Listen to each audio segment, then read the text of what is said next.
prophecy, creation and evolution, intelligent design, marriage, family, child rearing, the millennial generation, trends in society, politics, economics, business, religious liberty, the Constitution, public policy, foreign policy, military policy, tensions in the Middle East, abortion, homosexuality, pornography, sexual ethics, media, technology, history, and America's godly heritage.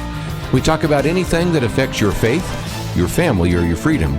So don't go anywhere, because Point of View starts right now.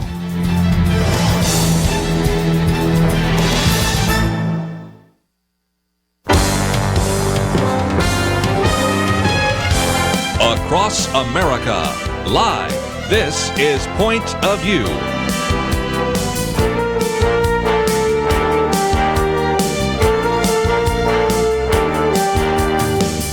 And now, Kerby Anderson. Weekend edition. If you'd like to join our conversation at any point, 1-800-351-1212. Around the round table, of course, Penna, Dexter, Kelly, Shackelford.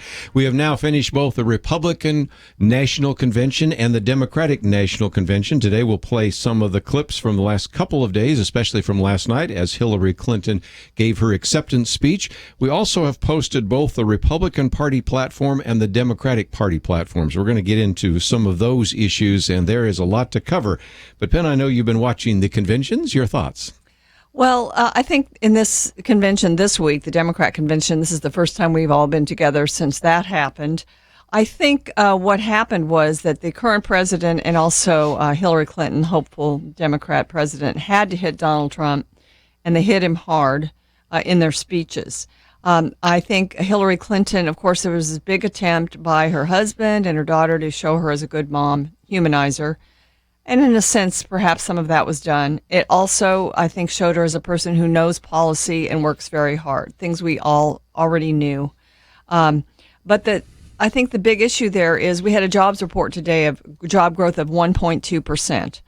So the Obama record on jobs growth is not good. Hillary, it's been very clear this week that this is going to be an Obama third term.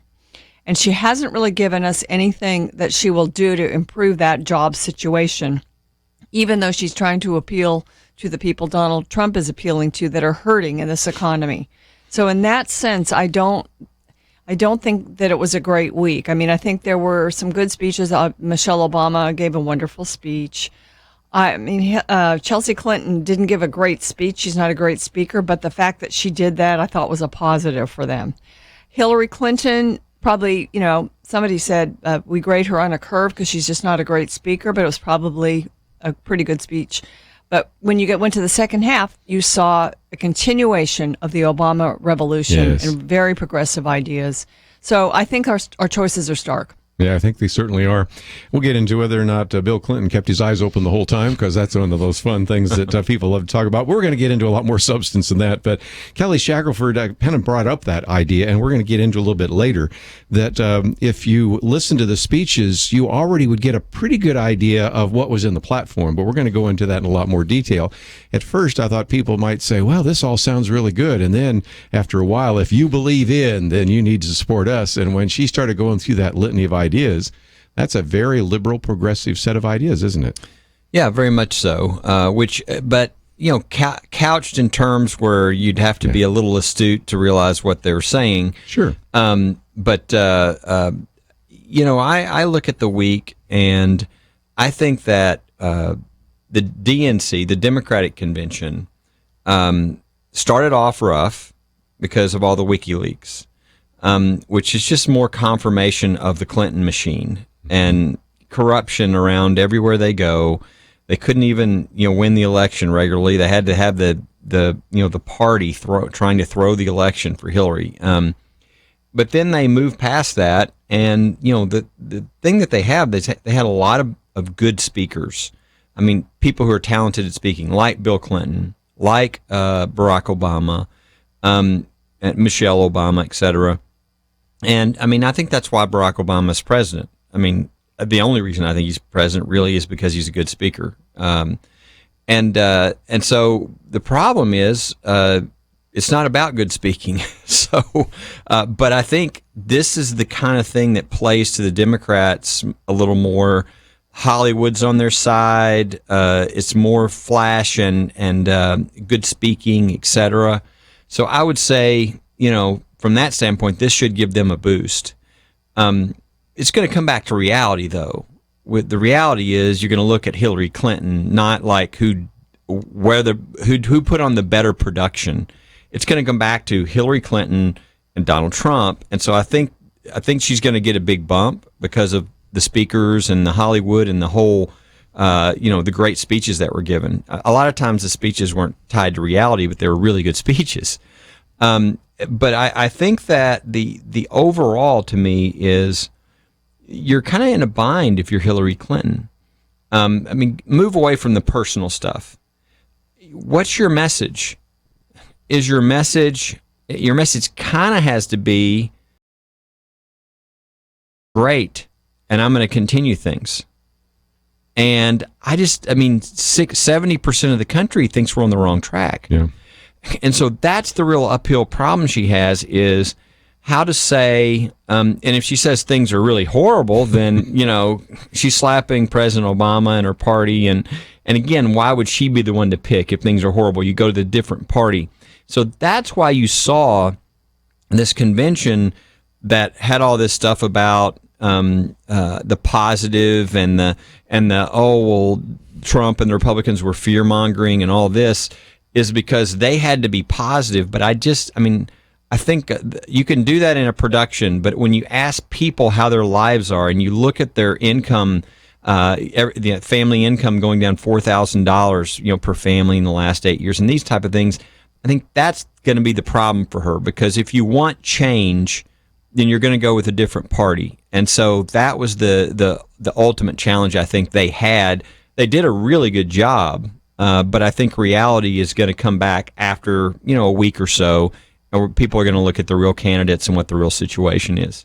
It's true. It's one thing to sort of react to a convention that just happened, but then we have to look at the whole picture. And Hillary Clinton started out the convention and her speech with this big disadvantage, and that is that 68% of the country does not like or trust her. She's untrustworthy, and it wasn't long before this convention that, everything about how she handled her email server, even though she wasn't indicted, was laid out in a public way. And so there's that. Then there's the part where she's humanized by her husband and her daughter. And, those of us that remember there's a lot interspersed through that of the untrustworthiness of the way that she handled her husband's bimbo eruptions and affairs, which, number one, is anti-woman in a sense, and number two, enabled his presidency, really, in a sense, to continue to its completion. And so, she was respected for that back then, but now it's a different world looking at that. So when those things are talked about, I think that's another negative for her, a big one. Yeah, some of the critics were saying that I met a girl in 1971, and it seemed like there were some deleted scenes in that story there. So that's one of those. And so we'll certainly get into that. We come back, we're going to give you a chance to hear from a few individuals. Earlier in the week, I played the various clips from Barack Obama, but I thought I'd play one more because it gets into some of the comments that have been made. At least one clip from Tim Kaine, because some of you, as we talked about the other day, are just getting to know the vice presidential nominee. And last week we spent a little bit of time educating you about Mike Pence. And then we'll get into Chelsea Clinton and Hillary Clinton. And we have a lot more to cover, but especially we would encourage you to think seriously about seeing if you can put a fair amount of print paper in your printer and to print out the Republican Party platform and the Democratic platform. We'll spend some time talking about this, and this is amazing. Even Democratic leaders are admitting that the Democratic Party platform is very liberal, much more liberal than it was just 4 years ago. We'll talk about all of that right after these important messages.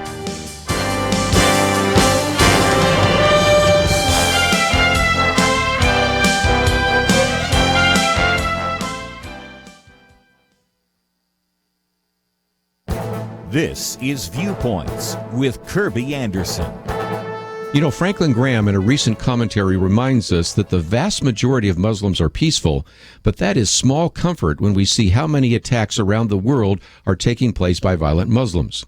He takes the time to help us understand how many of this violent minority there might be in this country. The Pew Research Center asked Muslims in the United States under what circumstances suicide bombings and other forms of violence against civilians is justified to defend Islam.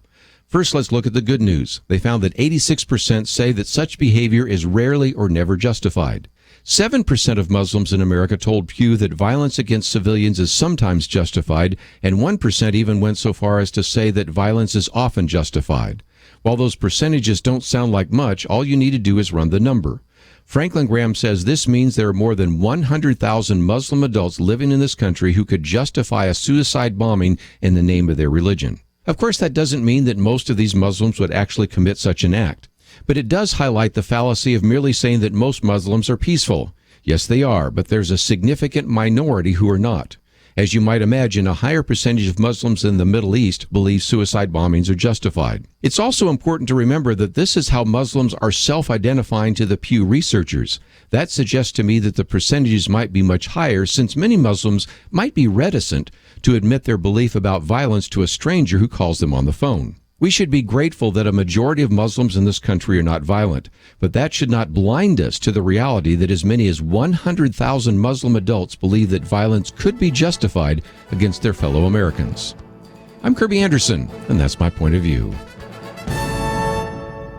For more information about issues covered on Viewpoints, visit pointofview.net. Pointofview.net.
You're listening to Point of View, your listener-supported source for truth. Back once again, it is our weekend edition. Penna, Dexter, Kelly, Shackelford, and if you'd like to join us at any point, 1-800-351-1212. Let me look back to just a day before, and that is when President Barack Obama spoke. We played a number of the clips, but I did not play that yesterday, and this particular set of comments that he made is something that people are beginning to question. So let's go back to a day before in which Barack Obama spoke on the issue of the qualifications of Hillary Clinton. You know, nothing truly prepares you for the demands of the Oval Office. You can read about it, you can study it, but until you've sat at that desk, you don't know what it's like to manage a global crisis or send young people to war. But Hillary's been in the room. She's been part of those decisions. She knows what's at stake in the decisions our government makes. What's at stake for the working family, for the senior citizen, for the small business owner, for the soldier, for the veteran. And even in the midst of crisis, she listens to people and she keeps her cool and she treats everybody with respect. And no matter how daunting the odds, no matter how much people try to knock her down, she never, ever quits.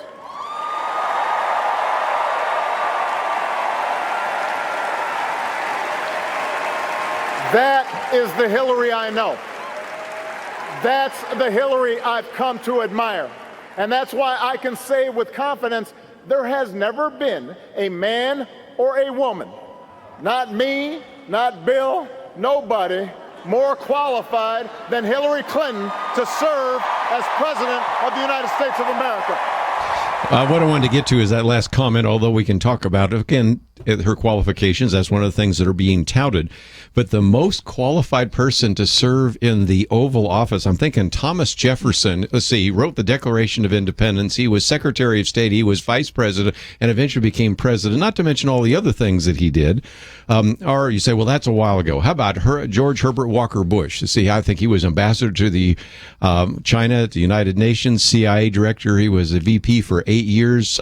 These superlatives that come out of these conventions are not serving as well, are they? No, that was silly. But let's get to the point he's trying to make. And this is one of Hillary's big points. She's saying, I have much more experience. I've worked in government my entire life, essentially, is what she's saying. So there's a lot of things to say about that. Number one, I think people are ready for a change from that. I mean, they're tired of that. They want somebody from the outside, and that's what Donald Trump has going for him. But the other thing is, it's like experience itself is some sort of positive. Experience isn't a positive unless you've done something in that experience. You've proven something. I mean, it kind of reminds. If I was Donald Trump, I'd be tempted to say, this is like saying, okay, I'm about to hire somebody to build a building, and Hillary Clinton comes up and says, you know what? I've been on building projects for 40 years. I've been in charge of 150 buildings to be built. How many have you built? None. Hadn't finished any of them yet, but I've been involved for 40 years. And meanwhile, you got somebody else who says, well, I haven't been, the head person, but, I've been a part of building 40 buildings, and I've been second in charge, and that's sort of what I feel like we're looking at. I mean, because her speech and everybody else's speeches, you're like, all right, what are they going to say she did? And what did they say she did in all these years that she's been involved? They gave her credit for the CHIP program, which is ridiculous. She was the CHIP program was done by Senator Teddy Kennedy. It was the Ted Kennedy initiative, and others. Yeah. And she might have spoken out for it, but she didn't push that through. There's all kinds of evidence of what she did, and that's about it. They didn't really have, and unless you want to count the Middle East exploding, while she was Secretary of State. So I think the experience thing is a major argument they're making, but number one, I don't think it's a very good experience, and I think people are kind of ready to get away from politicians who have been there forever and really hadn't done any great things for the country. Well, the CHIP program was done after Hillary Care dramatically failed. Mm-hmm. And it was a way of incrementally getting the government involved in certain programs. So, it was actually a reaction to the failure of the signature program that she was trying to push. Yeah. And as far as her accomplishments, I thought it was so interesting that Barack Obama, brought up how prepared and qualified she was. She was his Secretary of State. And even in her speech, she did not talk about really any accomplishments as Secretary of State. That's because they're all bad. They're all negative. The things that she is known for in Secretary of State, Benghazi and the exploding Middle East and all of that, those are failures. So, she has, as Kelly said, she's been in office. She's been in government. But either her causes have been very far to the left, even after she finally became a Democrat in her 20s, or she's failed at many things. Let me, if I can, ask this question too. That is, do qualifications really matter to the voters? Just think about, I mentioned George Herbert Walker Bush, one of the most qualified individuals perhaps to have in modern times go to the office, and the American people gave him a pink slip and brought in Bill Clinton, who was just a governor of Arkansas. Then you have certainly the whole issue of John McCain and Barack Obama. Did John McCain have more experience than Barack Obama? And again, the American people said, we want Barack Obama. And then let's take the primaries. 16 other Republican candidates had more experience politically than Donald Trump, who's the Republican nominee. So it seems to me that if you're really trying to give people a reason to vote for an individual, there have been a number of times where the American people have said experience just doesn't matter that much to us. No, I think you're right. I think, traditionally, and this is sad to say, but I think it's true. Traditionally, the American people have voted for who they liked. And I think there was a time when who they related to, there was a time when they didn't feel like it was as big a deal. I think that's changing. I don't think people are in a vote for who you like mood now. And plus, there's two candidates that really don't fit that bill. So I think that's going to be different. The sad thing about the last election to me was they didn't even vote on who they thought would do a better job. Because the exit polling showed that the country thought Mitt Romney, for instance, would be a much better leader, would be much better at solving the problems, but they felt like that Barack Obama more related to them, to their problems. So you got to ask yourself, what is going to be the main thing that they're going to vote on? And I really think this time it's this movement, this Bernie Sanders, Donald Trump, Brexit. I think people realize that things aren't working, and there's been this malaise.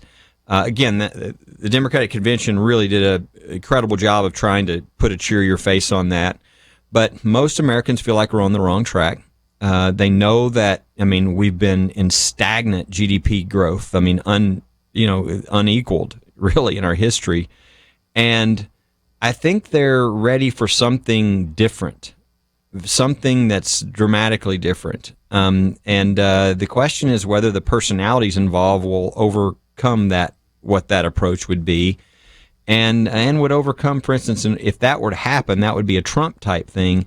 But he's got a lot of electoral vote issues to overcome with Hillary Clinton. So yeah, we'll talk about that. That's later. But I do. If I had to say, what are they going to vote on this time? I think ultimately, unless Trump does a really bad job with his campaign, this is going to be about change.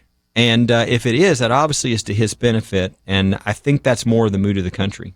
Well, as you said earlier, Kerby, she was in a dilemma, or maybe Kelly said it, because she is associated with the prior administration. For sure. Her husband called her a change maker and kind of tried to talk about how she'd done that her whole life. She did not really give a compelling reason why she should be elected. And basically the message, it's my turn. It's her turn. She's waited her turn. She's done a lot of things and made a lot of sacrifices for decades, and now it's her turn. And that's not, it's not a good enough reason unless you're extrapolating your wishes into it. And I think in this election, really both parties have to extrapolate their wishes into this nominee that they've got. And, who's going to be the beneficiary of the extrapolation is still to be decided. Let's take a break. When we come back, we're going to hear just another one of those clips from Senator Tim Kaine that I did not play the other day, but this is an opportunity for you to understand a little bit more about who this vice presidential nominee is. Then we'll hear from Chelsea Clinton and Hillary Clinton. And then we've got lots of other things about, Donald Trump said some things this week that caused a stir, and so did Nancy Pelosi. So we've got lots to cover, and we will do that right after these important messages.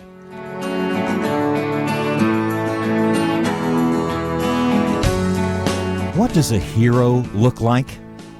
I remember a woman stricken with MS. She was in a wheelchair, and every week after church, people would get down on a knee and greet her and pray for her. But do you know what caught my eye?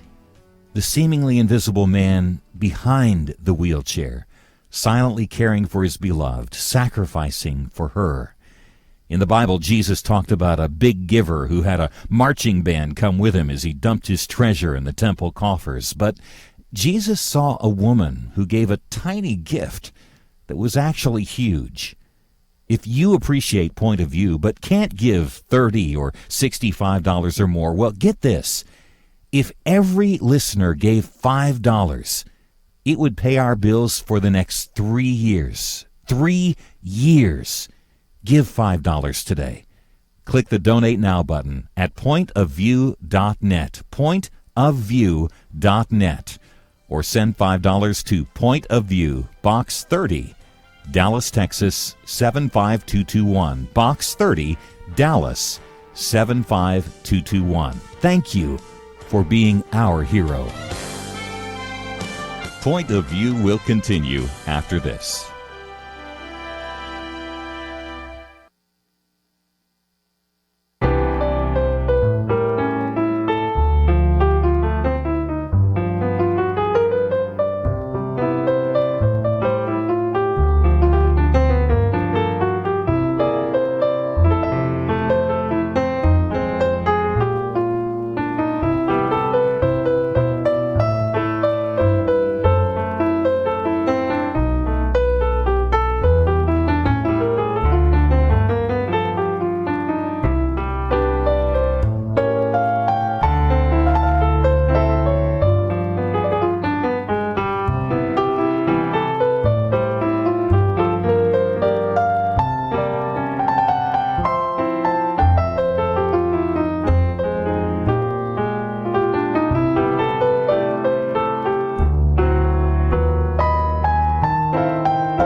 listening to Point of View. The opinions expressed on Point of View do not necessarily reflect the views of the management or staff of this station. And now, here again is Kerby Anderson. Weekend edition. If you'd like to join our conversation, 1-800-351-1212. You might want to sit back and listen. I even had some people today saying, I just can't wait to hear what Penna, Dexter, and Kelly Shackelford are going to say about the Democratic Convention. So you may want to listen, but later on we'll give you a chance to join the conversation as well. One of the questions I think some of you might have is, you don't really get to know the VP very much, the vice presidential nominee. And last week we spent a little bit of time explaining who Mike Pence is. In just a minute, let's, if we can, talk about who Tim Kaine is. But again, he spoke the night before. We played one or two of the clips, but this is one I thought I would bring back because we did not play it. And again, senator from Virginia, before that, the governor, and before that, even the mayor of Richmond. But he also wanted to attack Donald Trump, so he decided to attack Donald Trump on these two words. You know who I don't trust? I wonder. Donald Trump. Donald Trump. Trump is a guy who promises a lot, but you might have noticed he's got a way of saying the same two words every time he makes his biggest, hugest promises. Believe me. It's going to be great, believe me. We're going to build a wall and make Mexico pay for it, believe me. We're going to destroy ISIS so fast, believe me. There's nothing suspicious in my tax returns, believe me.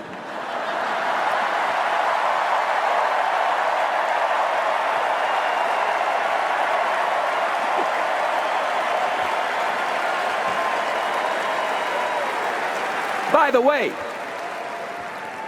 does anybody in this massive auditorium believe that Donald Trump's been paying his fair share of taxes?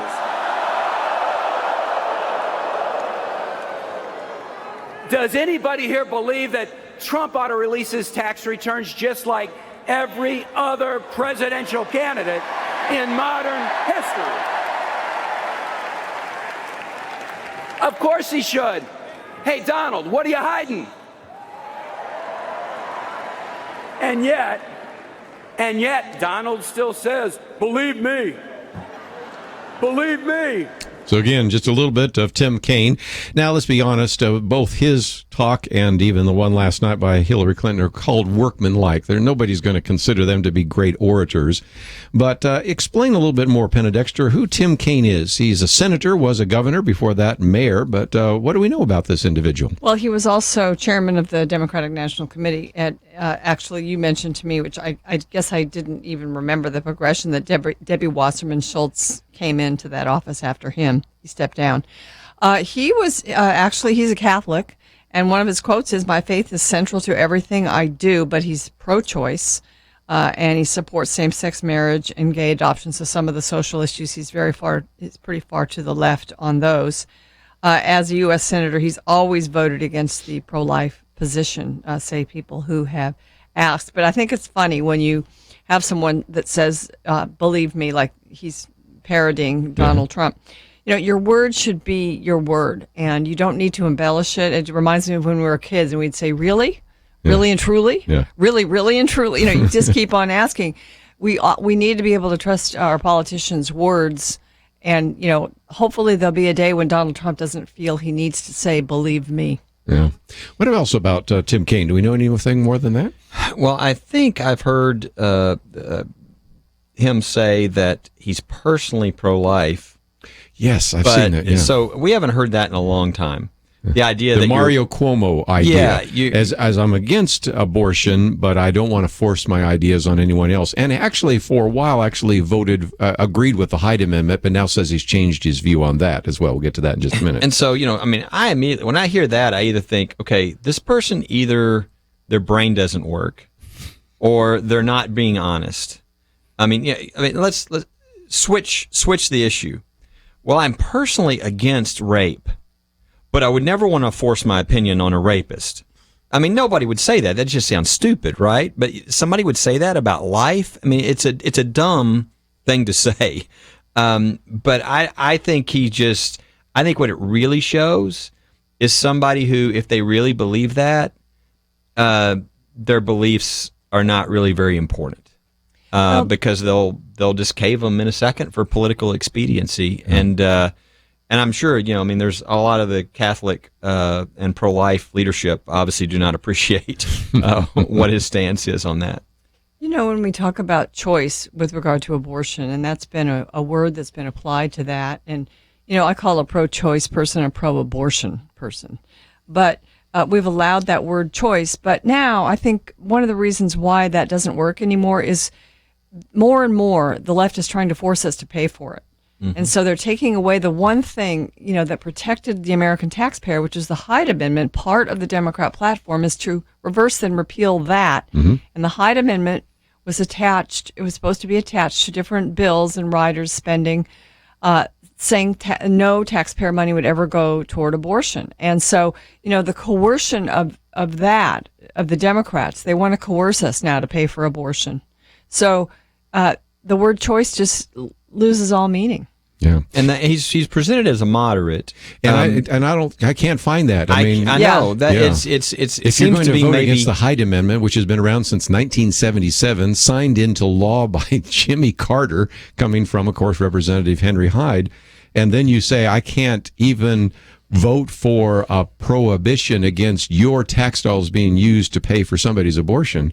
How much further left can you go at that point? I don't think you're a moderate when you have those kind of views. He was one of the first people to boycott Netanyahu. That's right. Yeah, we had Jim Garlow on earlier in the week. We talked about some of that with Israel. This is not a pro-Israel individual either. Go ahead. No, and that's why. So what I think they mean is he's liberal, but he's really nice.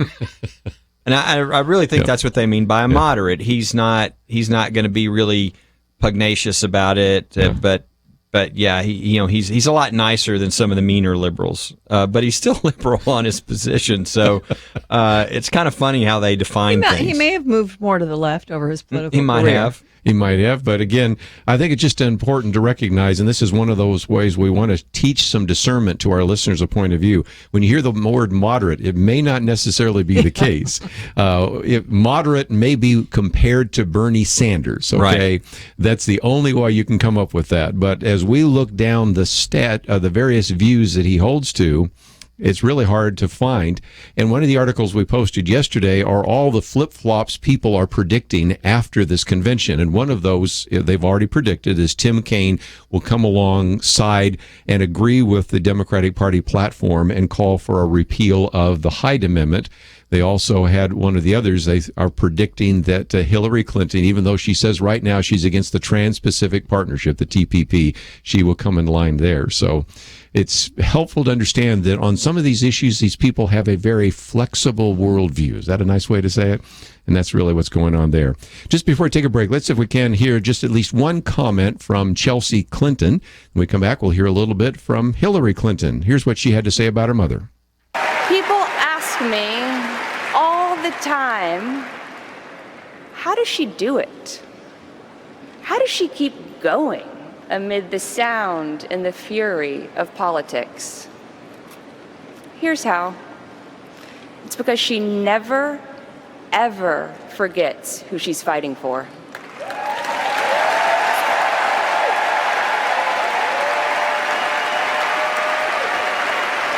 She's worked to make it easier for foster kids to be adopted, for our 9/11 first responders to get the health care they deserve, for women around the world to be safe, to be treated with dignity, and to have more opportunities. Fights like these, they're what keep my mother going. They grab her heart and her conscience, and they never, ever let go. Chelsea Clinton, when we come back, I want to ask Penna Dexter maybe to help us out a little bit, because you've studied Hillary Clinton and read her book, It Takes a Village to Raise a Child. And what are some of the influences? Mary Wright Edelman is one that we heard a lot about, but what about Saul Alinsky? She actually did her senior thesis on Saul Alinsky, was ministered to and mentored by him and some of those issues. And of course, then we'll get into some of the things that Hillary Clinton had to say. So if you'd like to join us, that number is 1-800-351-1212. And we'll get into also some of the aspects of the Democratic Party platform, which has, I think, a lot of the fingerprints of Bernie Sanders. Some of those delegates were able to remarkably change the platform from 4 years ago. I mean, 4 years ago, they still pretty much agreed with the Hyde Amendment. Now they want a repeal of the Hyde Amendment. 4 years ago, they talked about the careful application of the death penalty. Now they call for the abolition of the death penalty. On almost every issue, this is a much more liberal platform, and we'll talk about the kind of platform Hillary Clinton will be bringing into the campaign right after this.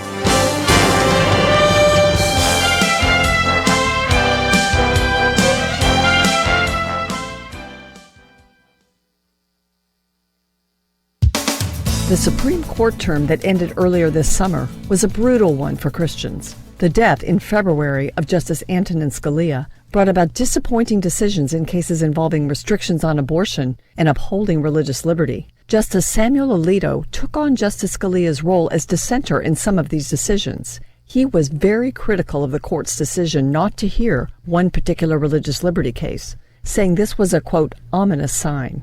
It's unusual for justices to issue more than a few paragraphs of dissent in a case the court refuses.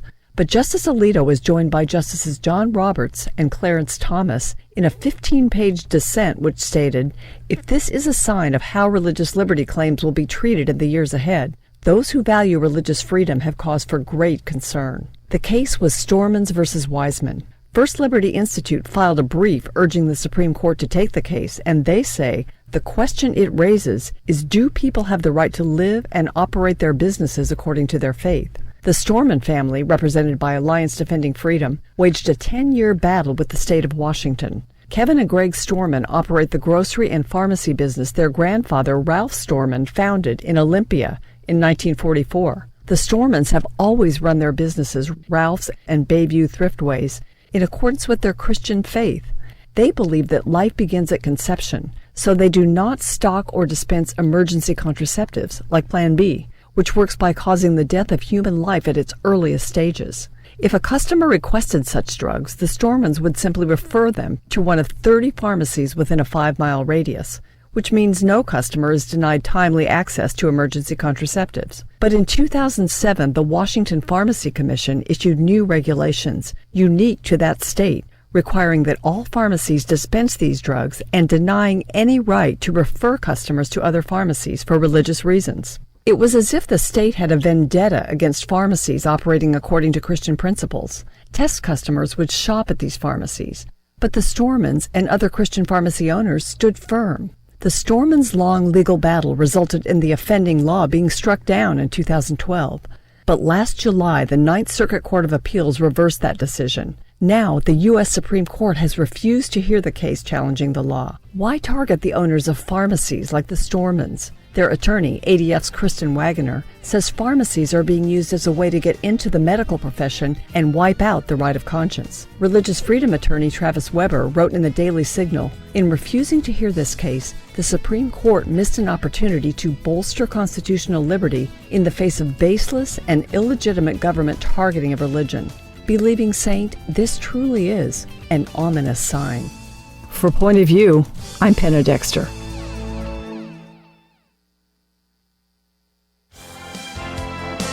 Now, back to Point of View, your listener-supported source for truth. Back once again, if you'd like to join our conversation, we'll take some of those phone calls in just a minute.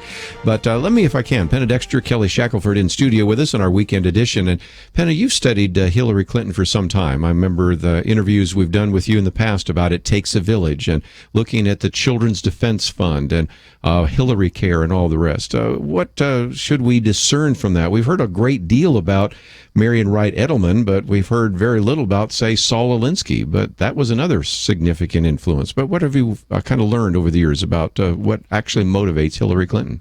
Well, Kerby, I think it was like 20 years ago that you and I picked up the book, It Takes a Village. We both read it, and we wrote a joint article about it for Point of View, and we did a radio show on it. It was actually my first time to ever be on Point of View. You hosted, and we talked about this. And It was disturbing then. And to me, to look at the fact that now she's the candidate, she's the nominee for president, I really never thought that would happen, even though I knew that was the goal. But that book, she made the point last night. She jumped off of Donald Trump's, I thought, dumb line in his speech, which I alone can fix it. I knew they would do, things with that line. He did not mean that he's the only one that's going to fix it all by himself, but, I knew that they would take it and run with that. She did. And she contrasted that with her book, It Takes a Village, her idea that we're going to do all of this together. And, of course, that all sounds very kumbaya and wonderful. But what it is a recipe for big government in every area of life where it concerns children in that case. And, even Bill Clinton chronicled her work on behalf of children. The thing that happens in so many areas is that when you have a disadvantaged group, children that are disadvantaged, for instance, that's an excuse for government to come in and do a lot. And so in many senses, it's also a way for government to come in and influence these kids, to get them hooked on government programs and also to educate them. And I think one of the big areas in which Hillary Clinton has had an influence that's really lasted is in education, because she cooperated with a lot of these people back in the early 90s, even the late 80s in Arkansas, on education that was much more controlled and directed by the federal government, and education that became less academic and less reading, writing, arithmetic, and much more affective, changing values, changing beliefs. And I mean, we're certainly seeing it now. We're still fighting the same thing. It's gone through several names and iterations, from Goals 2000 all the way to careers to No Child Left Behind, and now it's the Common Core idea. So that's one of the areas. Of course, you didn't hear her talking much about it because, again, Common Core is very controversial. Boy, you say those words, and that's fighting words for a lot of people, yeah. But even, we even heard Ivanka Trump talk about equal pay for equal work and helping moms, which was a signal about daycare and expanding daycare. Hillary went to France and she wanted to model our daycare on their daycare, which is free government daycare for, kids that are, I think, up to 3 years old.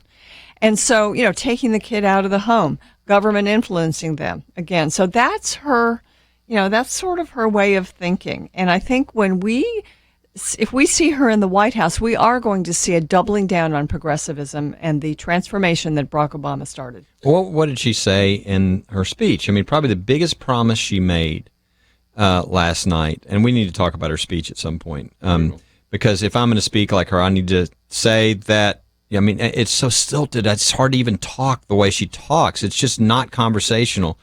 But the one big promise that stuck out to me was that she said, and if I'm president, I'm going to make the largest investment in the history of the country into jobs and getting jobs and all this. And, well, what does that mean? Well, what that means is the government is going to spend a lot of money, a lot of taxpayer money, supposedly to make the economy better. Now, anybody who understands how the economy works knows that that's the exact opposite that you need to do. You need the government to get its foot off everybody's neck so that the private economy can go. But that, people hear that language and it sounds really good because she uses the word like investment, not taxes. But those are the things you look for. So she'll talk about children, as Penna's saying. What she's really saying is the government is now going to do this with your children. And so that's the kind of thing that you have to understand is what is she exactly saying and what is she exactly proposing? Because that's where it gets a lot more liberal than it sounds. Since you brought up the way in which she says some things, let me take this call real quickly. In Texas, Ellen, thank you for joining us today. Hi.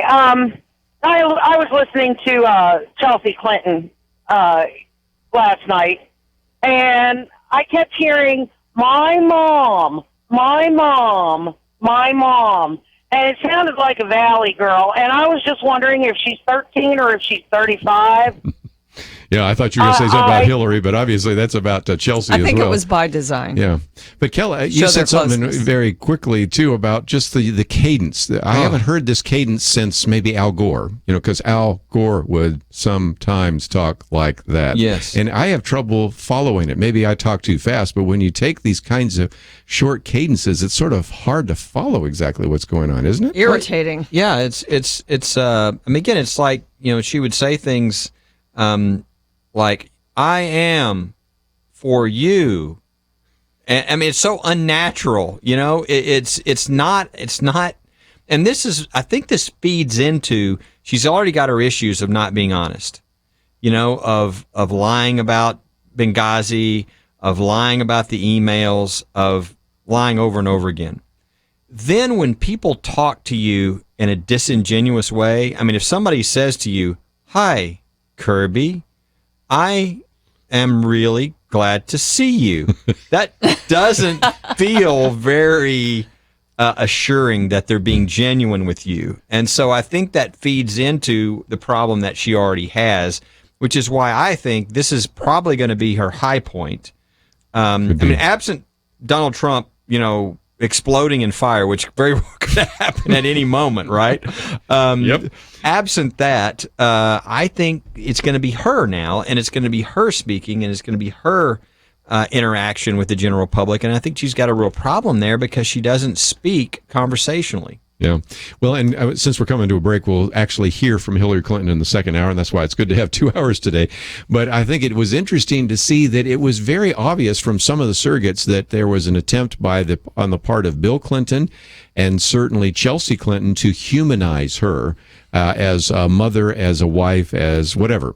And that was, I think, striking. And so I wasn't surprised that Hillary Clinton at one point said, where I'm engaged in public service, the public kind of hard for me. I do the service, but I don't do the public part. Yeah, she disarmed us a little bit with that. And it's like, okay, that's fine. If you go back and look at some of the best presidents we had in the 20th century, one of those people say might be Calvin Coolidge, who was known for never saying more than 2 words sometimes. Yes. So, some people aren't the natural gregarious John F. Kennedy, Bill Clinton type of individuals that just walk into a room. George W. Bush is like that. Ronald Reagan was like that. They just love being around people, and they shake everybody's hand. They look you in the eye. That's not her. And so in some respects that's the case, but that cadence is not helping her any that would be a nice argument if she wasn't a great speaker, but she had this record of incredible service accomplishments. That's the problem, is she doesn't have that despite years and years of possibilities there. So including the Secretary of State and the debacle that's occurred there while she was Secretary of State. Well, we haven't had a chance to hear from Hillary Clinton, but we will when we come back from the break, and we'll play a couple of the things that she said last night. But we have a lot more to cover because, after all, as I mentioned, Nancy Pelosi talked about the fact that she seems to, actually, Hillary Clinton doesn't seem to be doing so well among white males, especially those without a college degree. And Nancy Pelosi had an answer. It's guns, gays, and God. Oh boy, I think we've heard some of that before from Barack Obama. So we have a lot more to cover. We'll do that in the second hour, right after this.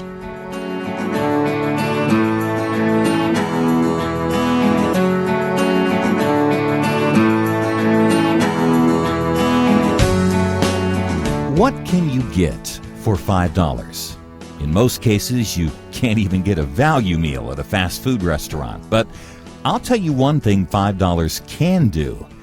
If every listener to Point of View sent just $5 this week, believe it or not, and someone here did the math, Point of View could pay the bills for the next 3 years. That's what the numbers said. $5, 3 years.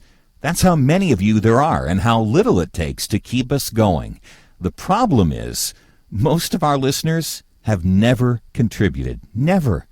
To make up for those who don't, others give large gifts, hundreds, even thousands, or monthly donations of $30, $65, $100. I don't know what you can do, but I encourage you to do what you can today, even if that's $5. Click the Donate Now button at pointofview.net, pointofview.net, or send your gift to Point of View, Box 30, Dallas, Texas 75221. Box 30, Dallas 75221. Thank you for doing your part for Point of View. Point of View will continue after this.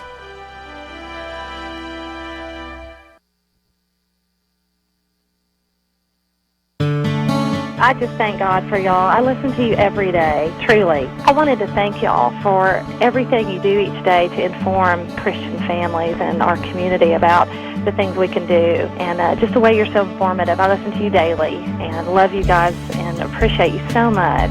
God bless you, Kerby, for keeping this show so on track and for the decades of wonderful help to this nation that Point of View has been. We're all big fans of your work, and we pray that God will just prosper it. As a Christian, over the years that I've followed this program, I am constantly challenged to be on guard and to evaluate what's going on. And if for no other reason, to protect the caliber and the truth of your programming, I need to participate and to back your program financially to ensure that the truth stays out there for people to hear, to view, and to be a part of.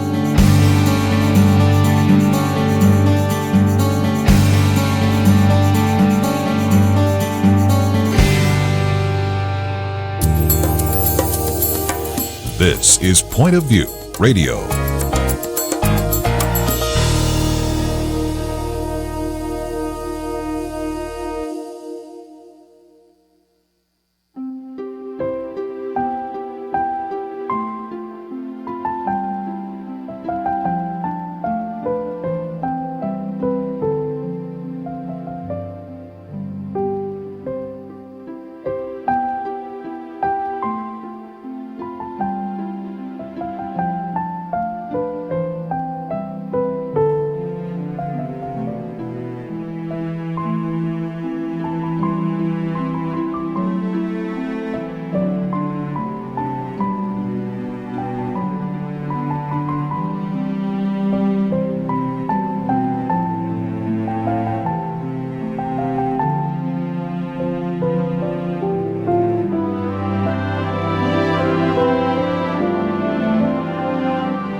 Hi, this is Kerby Anderson. You know, each day we take on the tough issues and provide a biblical perspective to them. The topics we cover are wide-ranging.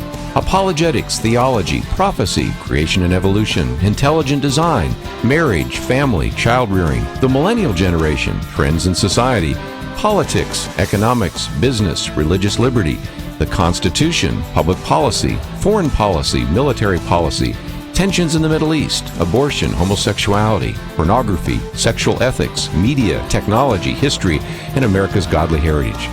We talk about anything that affects your faith, your family, or your freedom. So don't go anywhere, because Point of View continues right now.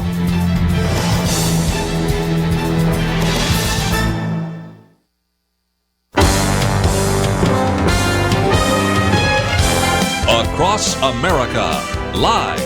This is Point of View.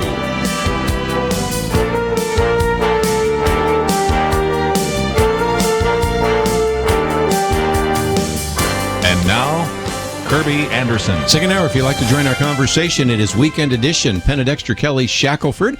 And we've had a chance in the first hour to hear just a little bit of some of the comments by Barack Obama and Tim Kaine and Chelsea Clinton. Let's see if we can get to Hillary Clinton. Obviously, she spoke last night, is the nominee for the Democratic National Party. And if you would like to join us and make comments, we will certainly get to those in just a minute. But let's, for just a minute, have a chance to hear from her. This is the first comment in which she, after making some initial statements, decided to then use that point in the speech to formally accept the nomination. Stronger together is not just a lesson from our history. It's not just a slogan for our campaign. It's a guiding principle for the country we've always been and the future we're going to build. A country where the economy works for everyone, not just those at the top.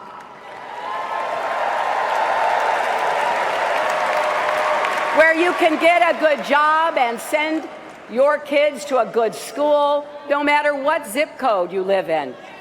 A country where all our children can dream and those dreams are within reach. Where families are strong, communities are safe, and yes, where love trumps hate.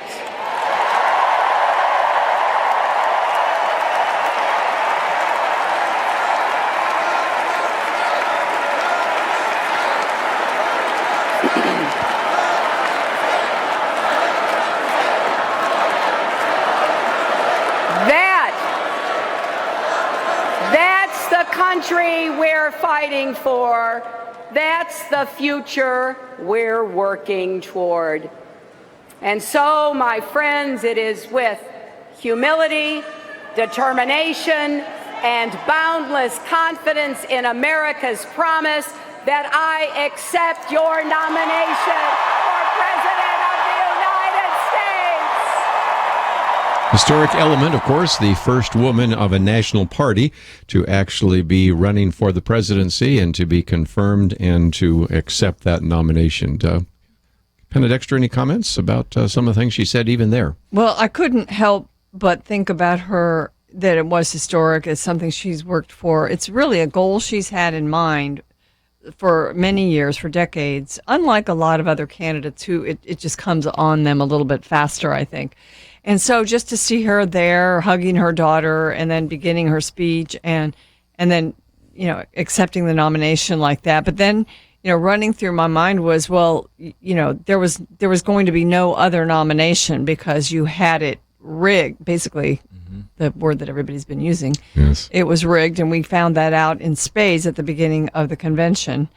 And then the unfortunate way she expresses herself, it wasn't attractive, or it's just, you would think that it would just sound more excited or real. It just sounded so contrived in a sense. Well, she had a difficulty, isn't it, that the sixth time she spoke at the Democratic National Convention, it's hard to sort of reinvent yourself, too. I mean, this is not the first time she's spoken at a convention, which was the first time, say, Donald Trump or someone else. Certainly the first time Tim Kaine spoke at a Democratic National Convention as the VP. But when you've been there speaking on behalf of your husband and then also being the also ran 8 years ago. She has been around, but it's been tough. It's tough, but that's a then it's tougher just speech. it just sounds so red. It just sounds so unnatural. And I, in a sense, I just feel bad because it's just not a natural talent. I mean, that's the thing. I think it's not a matter of how many times she's done it, because that would be maybe a content issue of what does she say that's different. And that was one of the things that was going through my mind last night. What are you going to tell us that we haven't heard before? But I'm listening to her. I mean, even there, she can't even say a single sentence with genuineness, as far as how she expresses herself. I'm not saying she's not genuine. I'm just saying it comes across robotic. And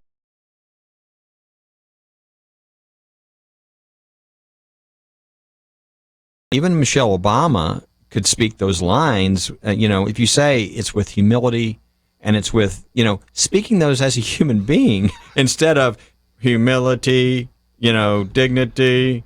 But I mean, she just has a hard time with it, which makes it. And look, the president does. I mean, it shouldn't really matter who. The president's a great speaker, right? I mean, it shouldn't, but it really does. I mean, in the modern world, it does. People are going to have to listen to the president over and over and over again, and I think that's going to come across. I really wonder over the next 5 months or whatever, how often they're going to have her in public. Yeah, I mean, I she wonder. hasn't done a press conference in almost a year, so this you won't. I think you can make that prediction with certainty, which is just amazing. Yeah, it's not something she does to hide the presidential candidate. It's like a new game, a bad game. I've got an idea for her is they could get people that do ads for a living. They get coached by a voiceover coach or someone who helps them to see the copy, and yet put just kind of take it through their personality so it becomes them, like an acting coach. Maybe she could use a little bit of that. I bet they've tried that. Maybe so. Let me take one more clip, and this one relates to the elephant in the room, Bernie Sanders. And I don't mean he's the elephant, but I just mean the thing that everybody wasn't wanting to talk about but finally had to talk about, and that is there was a real tension, and still is a tension, between the Bernie Sanders supporters and the Hillary Clinton supporters, and she thanked Bernie Sanders, but it wasn't always going the best way. I want to thank Bernie Sanders.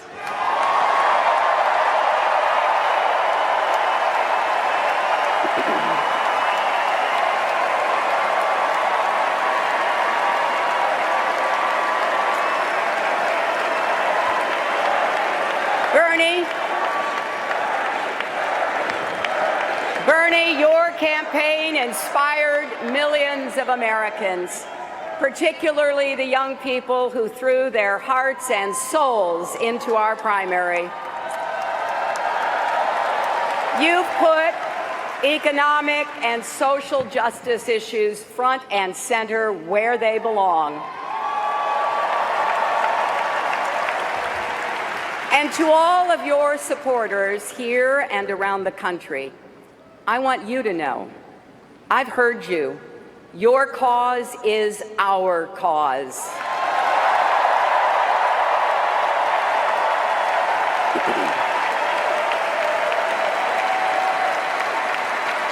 Our country needs your ideas, energy, and passion. That is the only way we can turn our progressive platform into real change for America. And it is a progressive platform. We will certainly talk about that. When we come back, we'll take some phone calls, because that certainly is an issue to address. And the particular tension that is still part of the Democratic Party because of the Bernie Sanders supporters. Of course, you've heard some stories, and even some of you called in yesterday talking about how they have been prevented from wearing certain things, holding certain signs, and in some of the cases just decided to completely walk out. So we'll get into some of that, but also want to take some of your phone calls. So 1-800-351-1212. You can join us. All the lines are full, but as a caller drops off, you can certainly join the conversation. Penna, Dexter, Kelly Shackelford in studio today. It is our weekend edition. We'll come back and take some of those calls right after this.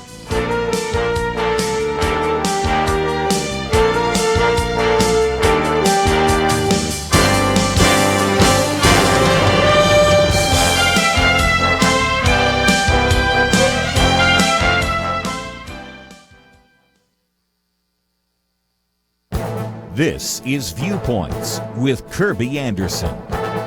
You know, Franklin Graham in a recent commentary reminds us that the vast majority of Muslims are peaceful, but that is small comfort when we see how many attacks around the world are taking place by violent Muslims.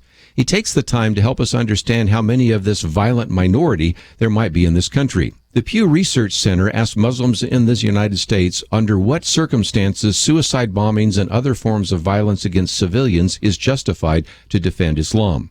First, let's look at the good news. They found that 86% say that such behavior is rarely or never justified. 7% of Muslims in America told Pew that violence against civilians is sometimes justified, and 1% even went so far as to say that violence is often justified. While those percentages don't sound like much, all you need to do is run the number. Franklin Graham says this means there are more than 100,000 Muslim adults living in this country who could justify a suicide bombing in the name of their religion. Of course, that doesn't mean that most of these Muslims would actually commit such an act. But it does highlight the fallacy of merely saying that most Muslims are peaceful. Yes, they are, but there's a significant minority who are not. As you might imagine, a higher percentage of Muslims in the Middle East believe suicide bombings are justified. It's also important to remember that this is how Muslims are self-identifying to the Pew researchers.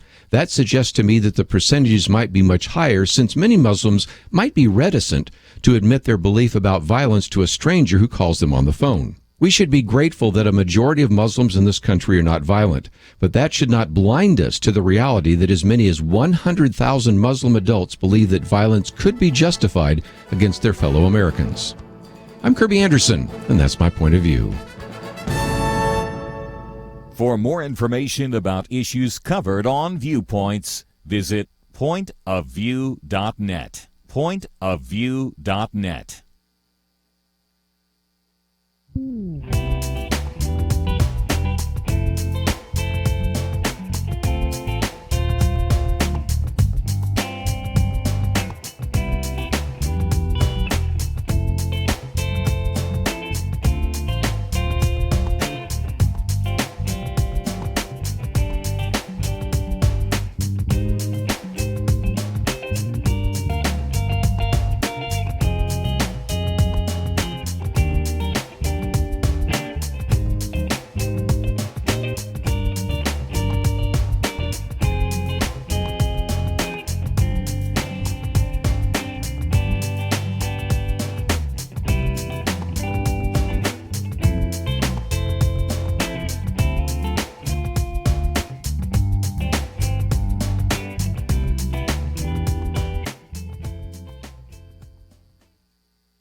You're listening to Point of View, your listener-supported source for truth. If you'd like to join our conversation, 1-800-351-1212. Let's go to Nick in South Carolina. Nick, what would you like to add to our conversation today?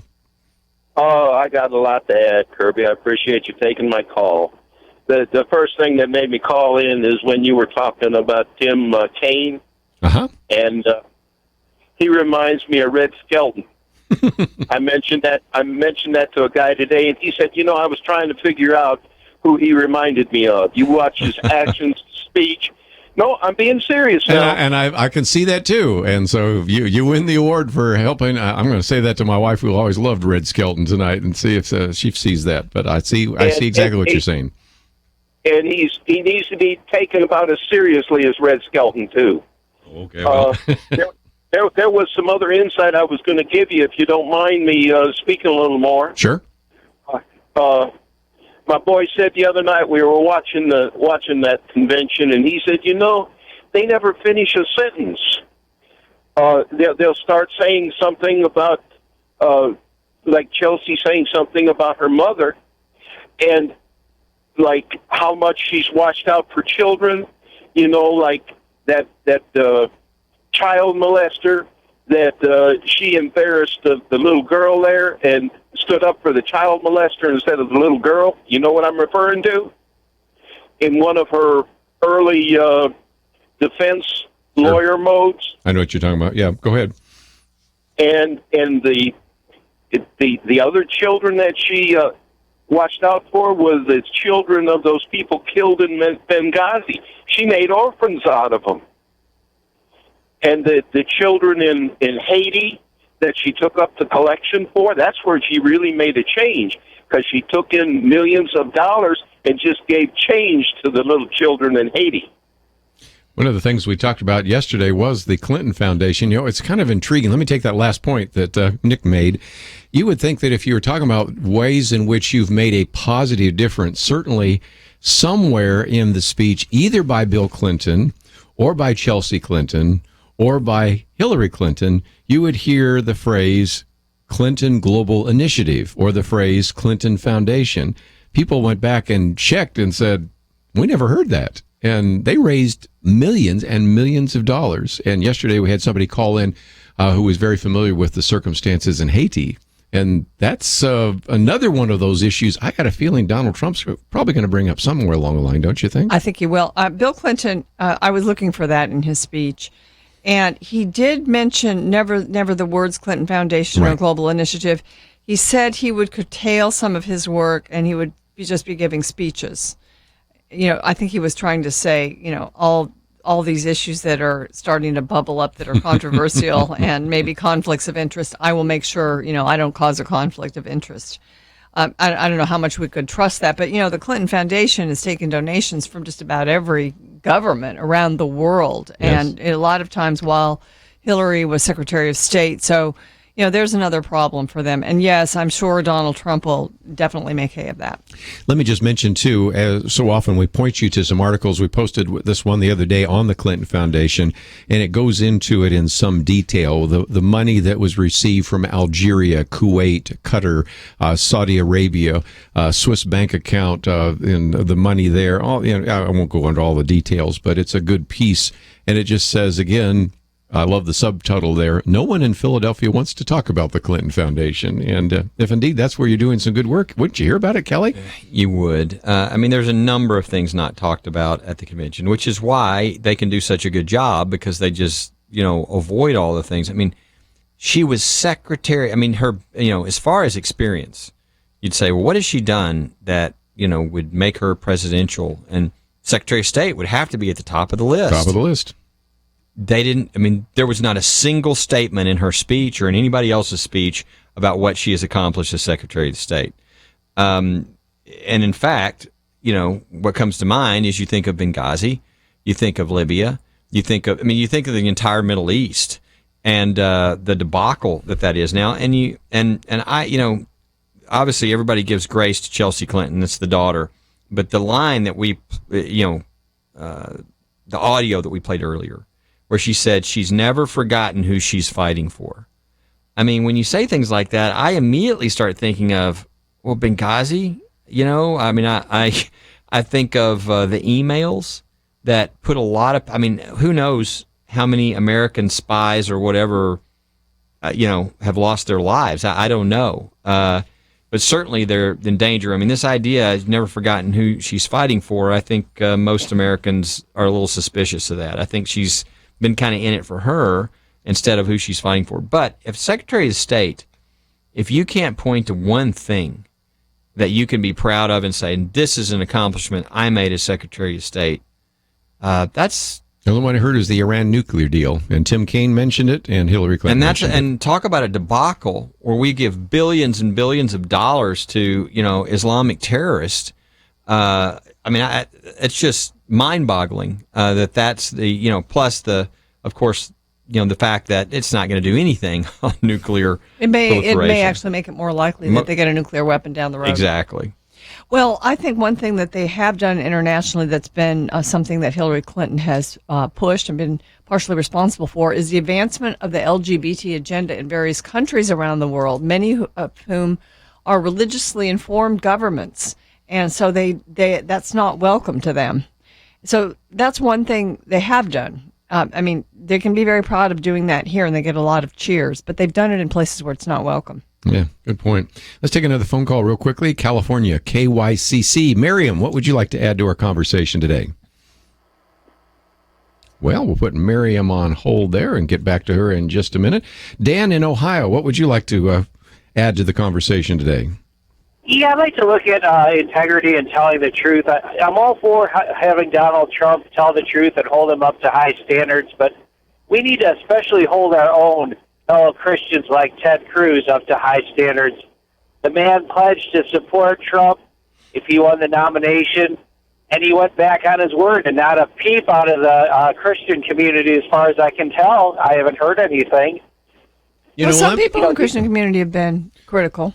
Let me just mention real quickly one of the other articles we've posted here, Why America's Christian Leaders Tolerate Trump. This is a piece that came out of Politico, and it's kind of a who's who of all the people that we've interviewed on this program, whether it's Ralph Reed or Tony Perkins or Gary Bauer or Marjorie Dannenfelser or Penny Nance, to mention just a few. So you might want to read that, because I think that is sort of shows and kind of helps people understand how, I think most Christian leaders, isn't it fair to say, have really made their peace with the fact that Donald Trump, and Jim Garlow said it the other day, he wasn't my first choice, wasn't my second choice, wasn't my third choice, wasn't my fourth choice, but nevertheless, we have a binary choice, and we've kind of ended up with that. What about this? You guys know Ted Cruz. Any thoughts about whether or not maybe later on he'll change his mind or anything? He could possibly endorse by the end, and, to me, I made my position clear last week. I wasn't really disappointed that he didn't endorse Donald Trump. I didn't think it was necessary. I think we can now move on from that. And if you're looking at politics, we have two choices. And I think as a Christian, we should vote. And I think he encouraged that. I mean, some people are saying he encouraged people not to vote. He said, vote your conscience. He said, vote for the person that will stay closest to the Constitution. He said those things. That was about as far as he could go. I think that he was excused from that promise because of the things that were said about his family. That's my opinion. I know that everyone doesn't agree with me on that. I even got some nice emails saying I could sense Penna's frustration and unease about that, and her about that. So, I mean, if anything, you got some nice comments this week because of what you said. But I would say, if anybody cares, I encourage everyone to vote. We need to vote. We need to look at this very seriously and look at what the election means, and not just, down ballot. The presidential race is very important. This piece we've posted here, Kelly, of course, talks about all sorts of individuals that we know. And like I said, it's Ralph Reed and Tony Perkins and Penny Nance and Gary Bauer.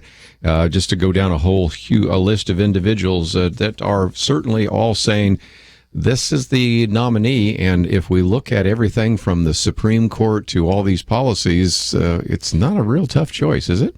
Yeah, I mean, as Dan said, calling in, it's we're trying to hold people to being truthful and to the morality, and it made it difficult. I mean, I bet these Christian leaders, maybe Donald Trump wasn't in their top 15, but now it's a binary decision. Mm-hmm. It's Hillary Clinton or Donald Trump. And I think for most of these leaders, I'm trying to remember the article because I've read it, and I've slept since I read it, but I'm pretty sure that they say, because this is what I believe, that the most important, for those type of groups, the most important thing is the court and the judges, because it's going to affect so many of these issues. And I really think the next president is probably going to set the Supreme Court for the next 20 to 30 years. Certainly, those are issues that we will come back and talk about and take some more phone calls right after this. What does a hero look like? I remember a woman stricken with MS. She was in a wheelchair, and every week after church, people would get down on a knee and greet her and pray for her. But do you know what caught my eye?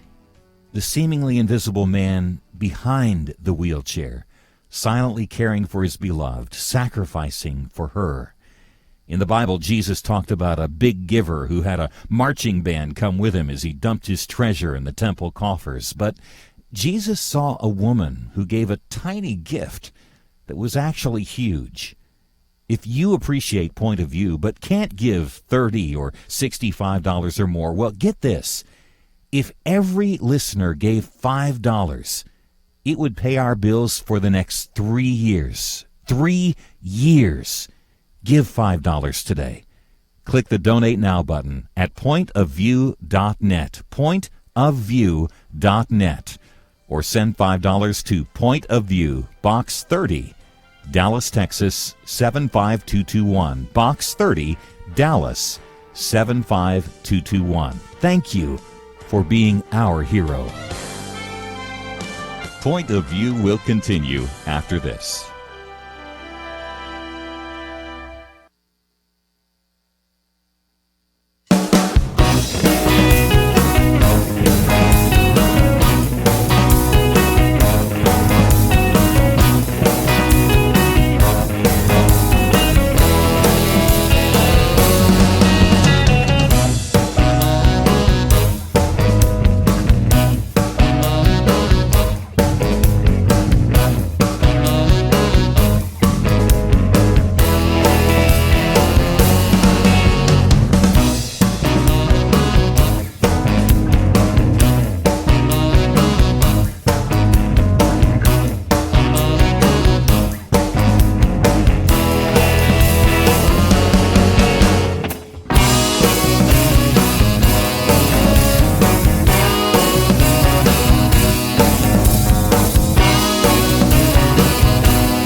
listening to Point of View. The opinions expressed on Point of View do not necessarily reflect the views of the management or staff of this station. And now, here again is Kerby Anderson. Final half hour, if you'd like to join our conversation, 1-800-351-1212. If you've never joined us before, this is Weekend Edition, and we spend some time around a round table looking at these issues. Penna, Dexter, Kelly Shackelford with First Liberty, and we're going to get into some of the things that relate to religious liberty. As a matter of fact, in the next segment, for those of you that listen online or even are on hold, you'll be able to hear Penna Dexter's commentary. But I thought before we get back to the Democratic National Convention, we might mention just briefly what happened outside, not the least of which are all the protests. But Donald Trump was able to insert himself into these conventions in very different ways. And Newt Gingrich said this the other day, and I think it's helpful to recognize, especially for our younger listeners, in the old days, and since I'm the oldest around the table, we'll use that as an example, the Democrats would have their convention and the Republicans basically would go on vacation. The Republicans would have their convention and the Democrats would go on vacation, and there was really no back and forth. But now with social media, there is a lot of back and forth. And I've got this little post by Donald Trump. If Russia or any other country or person has Hillary Clinton's 33,000 illegally deleted emails, perhaps they should share them with the FBI. Now, of course, he had said that at a press conference the other day in which he was talking about the fact that actually, if you actually can find those, there would be people in the media that would appreciate that. He was being facetious and sarcastic because the point he was making is the media doesn't seem to care anymore. But what about this? This has changed the nature of these conventions when there are people speaking from the opposite point of view when the conventions are taking place. And Donald Trump was pretty much the center of the news coverage the next day after some of this that happened. It was amazing to me. To me, what this showed is how incredibly biased the media is. And I mean, and sorry, but intellectually vapid the media is. I mean, you know, I think everybody heard there was, 40% more coverage of the Democratic convention during prime time on the networks than there was the Republican. But this was a great example. The media went crazy when he said this. And not only did the media go crazy, so did the Democratic, party. And you had, I think it was Podesta. Was it Podesta that came out? But a number of them said the same thing. They said they thought they had Donald Trump. They said he's encouraging espionage by another country. And you're like, you're sitting here, and if your brain's working, and you're saying there's no server for them to get the emails from. There are no emails. They've been deleted. He's saying if they already had them, he's not encouraging a foreign government to go into any of our stuff. This is past history. Yeah. But then they followed it, and this was it was only appropriate that they be so dumb and so, over-indicting that they indict themselves. They said, this is a national security matter. Yeah. Well, then they just admitted that the fact that Hillary Clinton lost 33,000 emails was a serious national security matter. So they really kind of shot themselves in the foot, but it was really dumb that this even became like a media attack on Donald Trump. So I don't think he's that brilliant to know that he would sort of, pull them out into being silly and then also cause the Clinton campaign to admit that her loss of the emails was a national security breach. But it happened. But it did happen. So, it was amazing to watch. Well, I thought it was, some of those emails also showed the collusion between the DNC and the media. Yes. And the media's, feeding the media certain stories, encouraging the lack of coverage of other stories. So this collusion with the media and the favorable coverage to Hillary was part of this. And so, it was just interesting to have that to be the beginning of the whole convention. And I actually was a little bit impressed by the fact that the story died away by about day 3. Well, that's because it was embarrassing to the media and the Democratic Party. I think that's why it died away. One other one, and it's amazing how social media can catch something instantaneously, because in the acceptance speech last night, Hillary Clinton referred to our national motto. Mm-hmm. Now, anybody that's been listening to this program over the last couple of weeks has heard Kelly Shackelford remind us what the national motto is, In God We Trust. And we actually, and you are making available at First Liberty, let's mention that again, and we have the link to it, these little window clings that say In God We Trust. But last night, and the Twitter feeds that followed were amazing. They're all saying, wait a minute, no, E pluribus unum is not the national motto. The national motto is In God We Trust. But Hillary Clinton said it was E pluribus unum. How can you do that? I mean, how can you make that kind of mistake? Again, I do want to point out, you mentioned it. Let's talk about what's available. They can just go to firstliberty.org, go down about 2/3 of the way, and on the left they'll see order your free window clings, and they can call us or whatever, and people can put In God We Trust. Because, I mean, look, talking about politics, if the one thing that we should all be assured of is the only hope for this country is In God We Trust. I mean, we have got to have a change in the country, and we need God more than we've ever needed him in this country. And so a good way to remind yourself and others, and it is the national motto, In God We Trust. Get these free window clings. And put them on your car and display those for others. Give them to friends if you want to as well. Let me just mention again, if you click on the picture where Kelly Shackelford is, it'll take you to firstliberty.org. We've got a link there, but go about halfway down where you go to the section where it says First Liberty News. Then you'll see on the left-hand side, it says claim your free In God We Trust window cling. You're doing that in large part. Let's remind people again, because it's important to realize you didn't just come out of this out of thin air. It's because we also want to support those people in the police force and law enforcement that have been posting that on their police cars, right? Yes, and the Freedom from Religion Foundation sent a threatening letter to these sheriffs. And so we came in and represented all those sheriffs and police chiefs and said, I'm sorry, but that's not the law. The law is it's perfectly fine to have the national motto on police cars.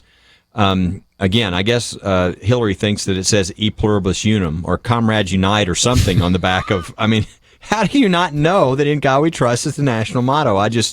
It's just baffling. And it's not like she's making this stuff up on the go. I mean, these speeches are prepared, so written out, vetted, passed around, everything. So Donald Trump's wife gets vilified for days for because her speechwriter copied a little bit of some of Michelle Obama's. Yeah, Michelle Obama's, which she didn't know. But this is the candidate, okay? And she's not making a mistake about copying somebody's speech that she didn't know. She doesn't even know what the national motto is, and she wants to be president of the United States. It's well, just this bizarre. Saturday, did you all know that this Saturday is the 60th anniversary of the adoption of In God We Trust as our national motto? There you go. Francis Scott Key put it in the Star Spangled Banner, and it was moved by Congress to put it in there. So some pastors might be mentioning this from the pulpit on Sunday. That's right. Fourth stanza of the Star Spangled Banner. We only sing the first stanza, and if you sing all of them, you realize that God really is very significantly mentioned in the Star Spangled Banner. We tried to go to Miriam in California before. I think we have her now. KYCC. Miriam, thank you for joining us. Thank you for having me. Number one, I have a lot of problems with Ms. Clinton because it goes all the way back to whenever her and Bill were in the White House. The fact that she was instrumental in taking away parents' disciplinary action towards their children. I didn't think that was very cool at all. I'm just really fed up with all the lies. I mean, everything that has come out of most of the Democrats' mouths have been lies. And I'm tired of being lied to. I want somebody that's going to shake up this country and change things around and get us on the road, maybe, hopefully, back to when our forefathers talked to the Lord before making decisions. And we need to turn our lives back around. That's in Chronicles 7:14, I think it's 2 Chronicles, and it says, if my people which are called by my name will humble themselves and pray and seek my face and turn from their wicked ways, I will hear from heaven and heal their land. And that's what needs to be happening today. I just pray that Mr. Trump is the one who prevails over everything, because I'm definitely voting for him. And thank you for having me on, and I appreciate hearing POV every day. I listen. Well, thank you very much. Let's take a break. Any comments real quickly? Because I think we have a few others who want to talk about Donald Trump. It's amazing how he kind of inserted himself into the Democratic National Convention. And I think whether it's the faux pas about the national motto or Donald Trump, social media has changed everything in these conventions. Well, haven't it's they? a good word to pray for the nation. And perhaps on Facebook and Twitter and everywhere else, we could offer prayers. You know, those of us who are concerned about the nation from now through November about this election. And if nothing else, I, again, give you an assignment. All of you get your window clings. Wouldn't it be fun to just be driving down the road and see all these "In God We Trust"? If nothing else, that would give some of our friends up there in Wisconsin and other places that have been the anti-religious groups reach for their Pepto-Bismol. So let's take a break. We'll come back with more right after this.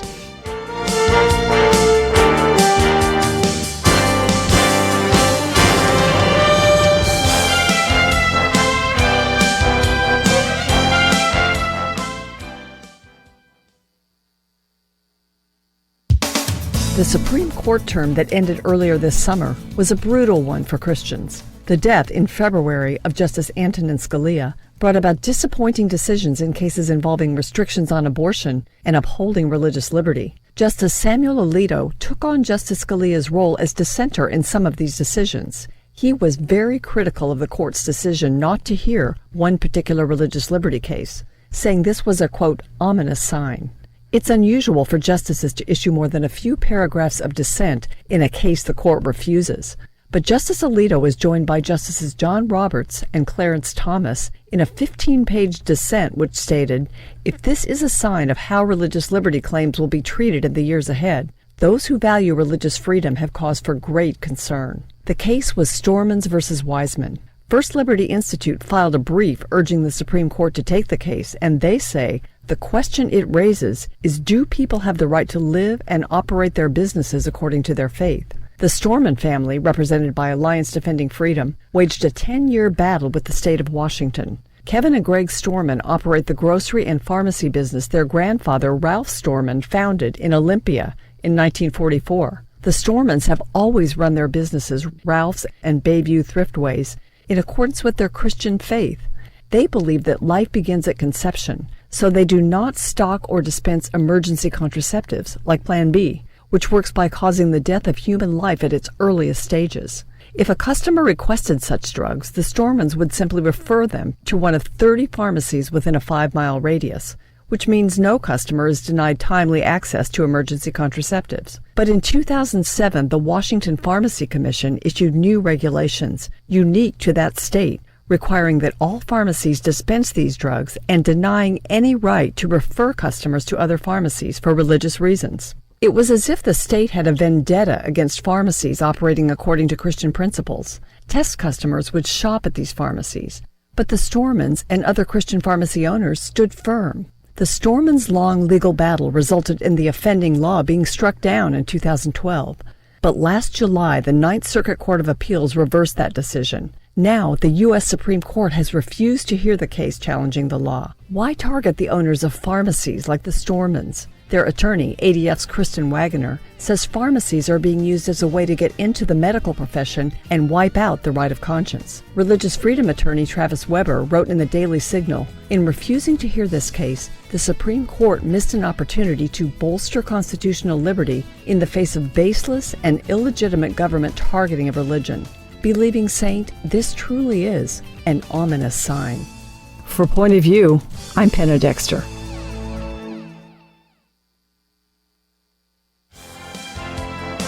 Now, back to Point of View, your listener-supported source for truth. Time for a few more minutes. Well, let me just mention that those of you that were listening online or on hold can have a chance to hear at this particular time during the broadcast the commentary by Penna Dexter. And if you don't already receive the commentaries, you, of course, receive not only mine but hers. And we actually send them to you every single day. Penna's comes to your inbox tomorrow. But if you'd like to read about it, it's one of those religious liberty cases that we are thinking is very important, and I think just underscores again some of the things we've talked about with both Penna and Kelly about the importance of the Supreme Court. But let's see if we can take a few more phone calls. I apologize. Most of you will probably not be able to get on today, but we'll do our best. Let's stay in California KYCC. Leslie, what would you like to add to the conversation? Hi, Kerby. I wanted to make 3 quick points about Donald Trump. First, many Americans have been faithfully lifting up America before the Lord, and I believe God is answering that prayer through Donald Trump. Some Christians have a problem with Trump because he doesn't fit the conventional mold of someone they perceive God would use as an instrument to restore America to the nation she once was. But as a friend recently pointed out, God's ways are not our ways. Second, with the godly influence of men like Ben Carson, who threw his support to Donald Trump and has probably been a mentor to him, Trump may well be on his way to becoming a Christian, and we all need to be praying for him. Third, I'm sure there are some who are disappointed, that are still disappointed, that their candidate of choice didn't receive the Republican nomination, but I really believe it is time to get over it and move on. If we don't unite, it will surely guarantee a victory at the polls for Hillary Clinton in November. You know, this article that we posted at pointofview.net, and thank you so much for your call, Leslie. It's a good point. Why America's Christian leaders tolerate Trump. And it was 5 leaders, Tony Perkins, Gary Bauer, Penny Nance, Ralph Reed, and Susan B. Anthony Liss, Marjorie Dannenfelser. And they all just talked about, okay, this was not my candidate. At least most of them said that. But now, you know, we have a binary choice. And it's really responsible to make a choice. And you know, this is a very long article. It's about 9 pages long. 9 pages, yeah. But they all made some very good points. I recommend that people go to pointofview.net and read the article, because I think it's encouraging to say, okay, that was then, this is now. What do we have to move forward. Yeah, I had a conversation with a guy, and I was like, what, because he was like, I'm not going to vote for either one of them. And strong Christian, very intelligent guy, and it's like, well, I'm just going to wait for 4 years. And I said, if you wait for 4 years, the Supreme Court, let's say Hillary wins, the Supreme Court will probably be liberal for 20 to 30 years. It probably won't matter who's president after that. And so I really have a hard time with the people who those issues are important to them, understanding how, because they wanted a liberal Supreme Court for the next 30 years, I'd understand that too. But this idea that, I'm just going to sit this one out is just, I don't know, it's mind-boggling to me. Again, that article we mentioned, 9 pages, and certainly some very important issues. And again, we will, from time to time, give you a chance to hear from individuals that actually met with Donald Trump or were a part of that meeting. Of course, Kelly was as well. Next week, we have Eric Metaxas on. We also, of course, have John Lott on his new book, A War on Guns, and we'll get into some of the Second Amendment issues. But every time I have a chance to talk with an individual, whether it's been Kelly Shackelford or this week it was Jim Garlow or anybody, I always like to get their perspective. And we've had in studio with us a number of others that are actually part of the inner circle, those that were actually providing some kind of spiritual counsel to that. And so, again, we'll continue giving you a chance to, even though most of us will never meet Donald Trump, some of you have had a chance to do so, and it's always great to hear from some of you to give us a little better perspective on what he's thinking or where he is. Well, one thing we don't know, but we're starting to get some hints about Donald Trump that he might be teachable. There's a lot he doesn't know about politics because he's been in a different world his whole career. And so to the extent that that teachable part of him, if it's there, if it is indeed there, is, influenced by people who are evangelicals, social conservatives, economic conservatives. I mean, we heard a couple of weeks ago from Steve Moore, who's been on this program many times. He's one of the economic advisors that Trump has chosen. His economic policy that he outlined for us, it would be a recipe for prosperity in the country. And so, if indeed Donald Trump follows that advice, if he follows the advice, I mean, he's already issued a very good list of Supreme Court picks for the most part.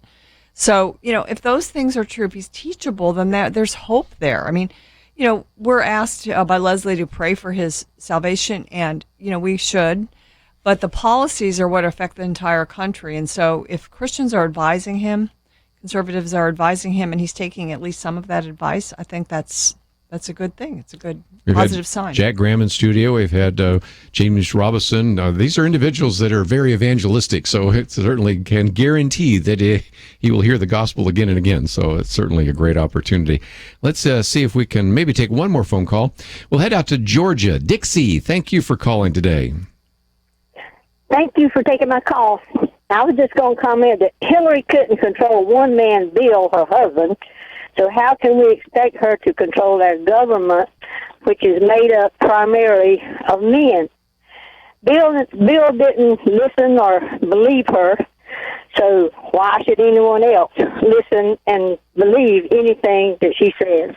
So you're thinking that maybe trying to control Bill Clinton is a full-time job? Right.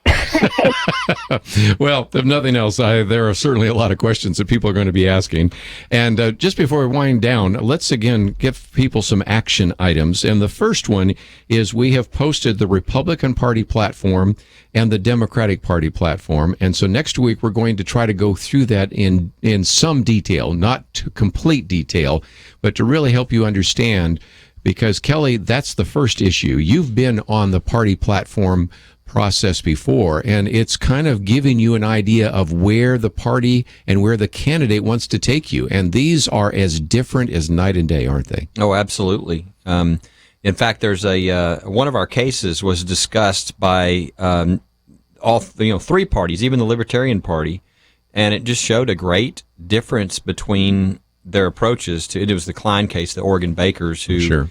Were fined $135,000 because they couldn't do the gay wedding cake. And the Republican Party put in the platform protecting that as religious freedom.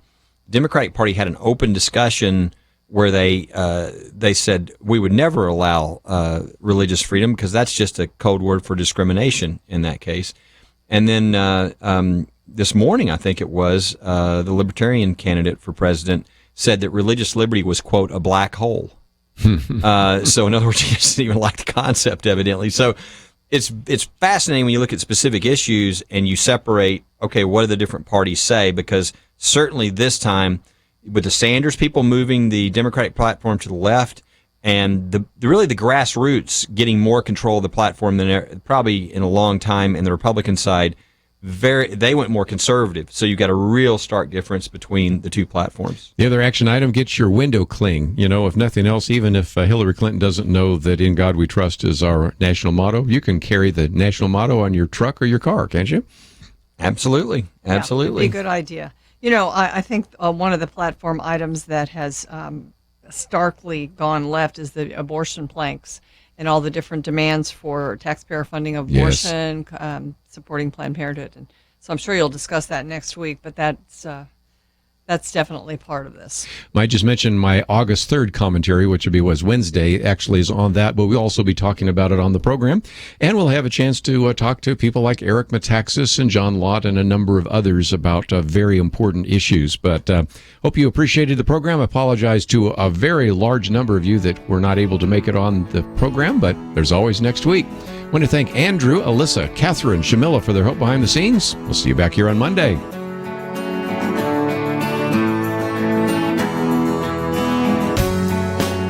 What can you get for $5? In most cases, you can't even get a value meal at a fast food restaurant. But I'll tell you one thing $5 can do. If every listener to Point of View sent just $5 this week, believe it or not, and someone here did the math, Point of View could pay the bills for the next 3 years. That's what the number said. $5, 3 years. That's how many of you there are and how little it takes to keep us going. The problem is, most of our listeners have never contributed. Never. To make up for those who don't, others give large gifts, hundreds, even thousands, or monthly donations of $30, $65, $100. I don't know what you can do, but I encourage you to do what you can today, even if that's $5. Click the Donate Now button at pointofview.net, pointofview.net, or send your gift to Point of View, Box 30, Dallas, Texas 75221. Box 30, Dallas 75221. Thank you for doing your part for Point of View. Point of View is produced by Point of View Ministries.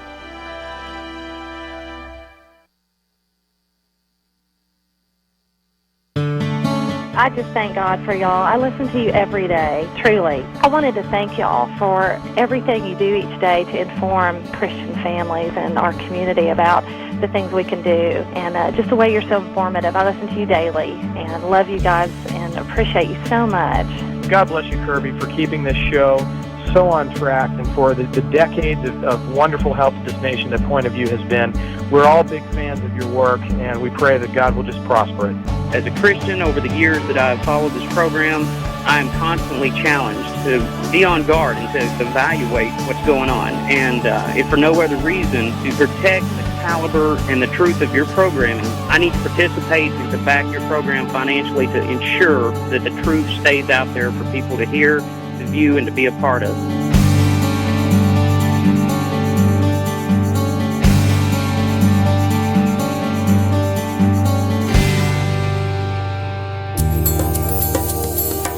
This is Point of View Radio.